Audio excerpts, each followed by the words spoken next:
र नक्सा प्रकाशित गर्नुभन्दा अगाडि नै वार्ता भएर समस्याको समाधान भयो भने त्यो धेरै राम्रो कुरा हो। कहीँ न कहीँ त्यसका विभिन्न विकल्पहरूमाथि छलफल सुरु भयो भने पनि त्यो ऐतिहासिक कुरा नै हुन्छ भन्ने मेरो विश्वास पनि थियो। तर वार्ताको प्रक्रिया चाहिँ अगाडि बढ्न सकेन। मैले पटक पटक पठाइएका चिठीहरूको बारेमा पनि सरकारबाट जानकारी पाइरहेकै थिएँ, तर वार्ताको प्रक्रिया सुरु हुन सकेन र बरु उल्टै भारतको एकजना जिम्मेवार नेता र सरकारका जिम्मेवार मन्त्रीबाट त्यही विवादित भनिएको भूमिबाट जाने गरी बाटो निर्माणको उद्घाटन भयो। त्यो उद्घाटन पनि लकडाउनको बेलामा। त्यो वार्ताको बारेमा नेपालले प्रस्ताव अगाडि बढाइरहेकै थियो। त्यसको बारेमा सकारात्मक पहल र त्यसको निम्ति तत्परता प्रदर्शन गर्नुको सट्टा झन् उल्टै त्यही भूमि छिरेर मानसरोवरसम्म जाने बाटोको उद्घाटन गरिदिँदा हामी सबैलाई अझ बढी उद्वेलित, अझ बढी तरङ्गित र आम नेपालीहरूको राष्ट्रिय भावनालाई त्यसले अलिअलि चुनौती दिए जस्तो पनि, अलिकति उद्वेलित बनाए जस्तो पनि हामी सबैलाई महसुस भयो नै। त्यसकारण मैले सर्वदलीय बैठकमा पनि भनेको थिएँ र आज म यो सम्मानित सदनलाई पनि भन्न चाहन्छु, प्रकारान्तरले त्यो नक्सा प्रकाशित गरेर र त्यो बाटो उद्घाटन गरेर भारतले हामी नेपालीहरूलाई एकताबद्ध हुन, आफ्नो गुमेको जमिन फिर्ता लिनको लागि अगाडि बढ्न नकारात्मक रूपले जो चुनौती दियो, म त्यसको लागि ती मन्त्रीहरू भारतका र ती नेताहरूलाई धन्यवाद पनि भन्न चाहन्छु। इतिहासको जिम्मेवारी पुरा गर्नको लागि हामीलाई घचघच्याउनु भयो तपाईँहरूले। तपाईँहरूले त्यसो नगरेको भए हामी त अलि अर्कै तरिकाले समस्या समाधान गर्न चाहेका थियौँ। वार्ता संवादकै बाटोबाट नै यो समस्याको समाधान होस् भन्ने चाहेका थियौँ। तर आज हामी संविधान संशोधनको यो घडीसम्म आइपुगेका छौँ। यसको के अर्थ होइन भने र हुन हुँदैन भने हामी फेरि भारतसँग कुनै खालको दुश्मनी चाहेका छौँ त भन्दा बिल्कुल छैनौँ। हामी भारतसँग फेरि पनि यो समस्याको शान्तिपूर्ण कूटनैतिक र राजनीतिक संवादको माध्यमबाट समस्याको समाधान चाहन्छौँ। मलाई लाग्छ नेपाल सरकारले पनि र हामी कसैले पनि यो मुद्दालाई अनावश्यक प्रोभोकेसन गरेर समाधान नहुने दिशातिर लैजान चाहेका छैनौँ। बरु यसलाई एकपटक र सधैँका निम्ति समाधान गर्ने उपायको हामी खोजीमा छौँ। हामी राजनीतिक नेतृत्वमा भएका पार्टीका नेताहरू सबै गम्भीर छौँ। यो परिस्थिति नआइदिएको भए हुन्थ्यो। यो परिस्थिति आउनुभन्दा अगाडि नै वार्ता र संवादबाट समस्याको समाधान गर्न सक्नु पाएको भए हुन्थ्यो। हाम्रो तर्फबाट हामीले प्रयास नगरेको होइन। हाम्रो तर्फबाट हामीले अधिकतम प्रयास अन्तिम समयसम्म पनि गरेकै छौँ। आज संविधान संशोधन मार्फत हामीले संविधानमा यो लोगोलाई अहिले नयाँ नक्सा अनुसार अपग्रेड गरे पनि, संशोधन गरे पनि हामी भारत सरकारसँग फेरि पनि विनम्रतापूर्वक आग्रह गर्न चाहन्छौँ। हामी मित्रता चाहेका छौँ। हामी असल छिमेकीको एउटा नयाँ सम्बन्धको युगतिर लान चाहेका छौँ। हामी विकास र समृद्धिको नयाँ युगतिर नेपाललाई लान चाहेका छौँ र यसमा भारतको मैत्री र सहयोग अपरिहार्य छ। त्यसकारण म के भन्न चाहन्छु भने आज यो सम्मानित सदनबाट यो निर्णय सर्वसम्मत रूपबाट हुनु भनेको भारतसँग दूरी बढाउनु चाहिँ होइन, बरु भारतलाई यो समस्या समाधानको निम्ति अझ बढी घचघच्याउनु, उहाँहरूलाई अझ बढी प्रेरित गर्नु, उहाँहरू यो समस्याको सत्य तथ्यका आधारमा, ऐतिहासिक तथ्य तथ्याङ्क दस्तावेजका आधारमा समस्याको सदाका लागि समाधान गरेर एउटा असल मैत्रीको एउटा नयाँ चरणतिर लैजानको लागि एउटा वातावरण बनोस् भन्ने हाम्रो चाहना छ। म नेकपाको तर्फबाट यो कुरो बडो प्रष्ट भाषामा भन्न चाहन्छु।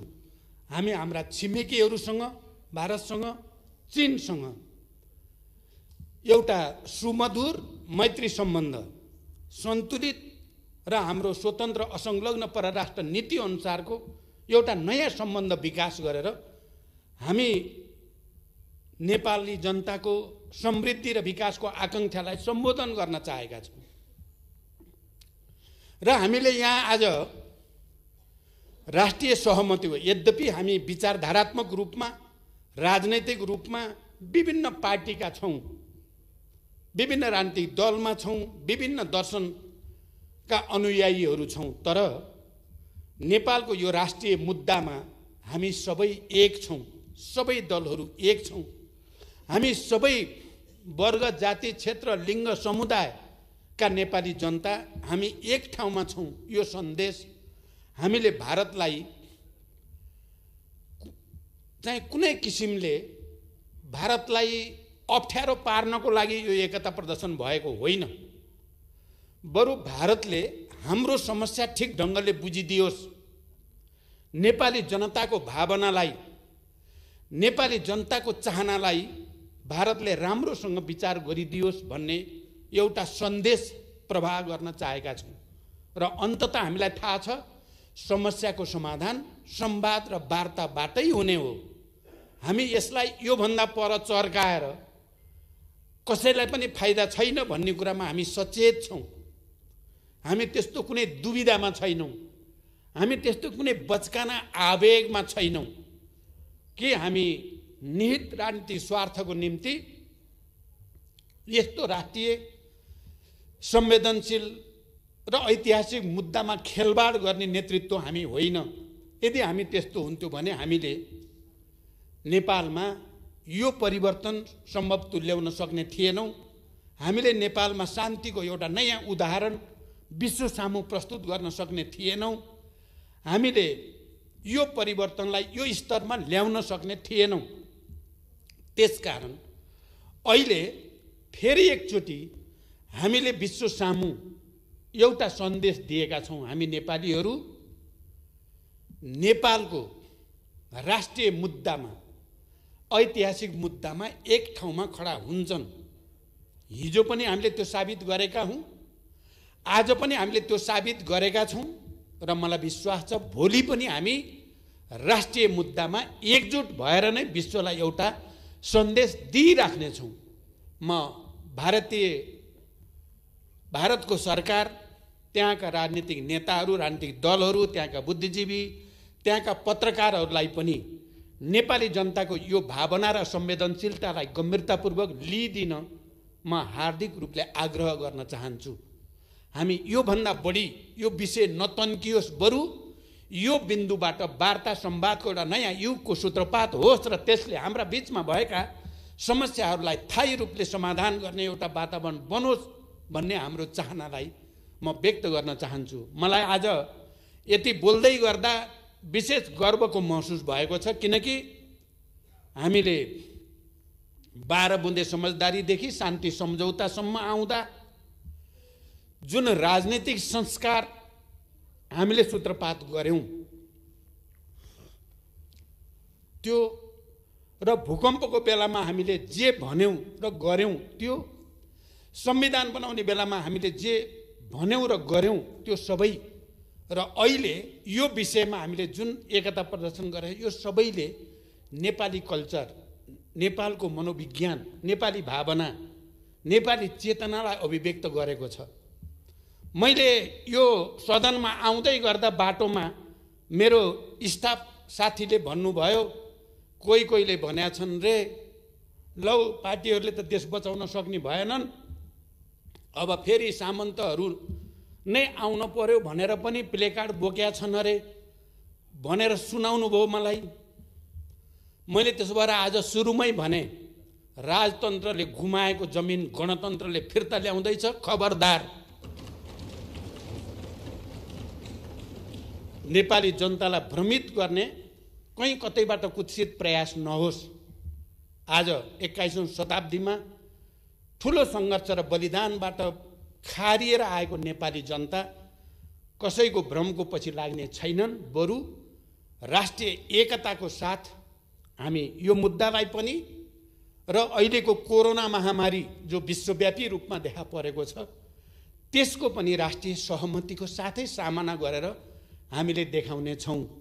मलाई शान्ति सम्झौताको एउटा हस्ताक्षरकर्ताको हैसियतले 7 दलको तर्फबाट तत्कालीन प्रधानमन्त्री गिरिजाप्रसाद कोइराला र मैले यसै हलमा हस्ताक्षर गरेका थियौँ। त्यो दिन पनि मैले सम्झिन चाहन्छु र सुशील कोइराला प्रधानमन्त्री हुँदा मैले अपोजिसन लिडरको हैसियतमा यसै रोस्टमबाट उठेर म अब अपोजिसनको भूमिकामा रहन्न, तपाईँ अगाडि बढ्नुहोस्, यो भूकम्पको त्रासदीबाट नेपाली जनतालाई राहत दिन हामी एक छौँ, एक हुनेछौँ भनेर मैले यहीँबाट अपिल गरेको थिएँ। आज यो राष्ट्रिय मुद्दामा पनि म त्यही एकताको निम्ति सबैसँग अपिल गर्न चाहन्छु। धमिलो पानीमा माछा मार्ने हामी कसैले पनि प्रयास नगरौँ, राष्ट्रिय मुद्दामा राष्ट्रिय गम्भीरता प्रदर्शन गरौँ भन्न चाहन्छु।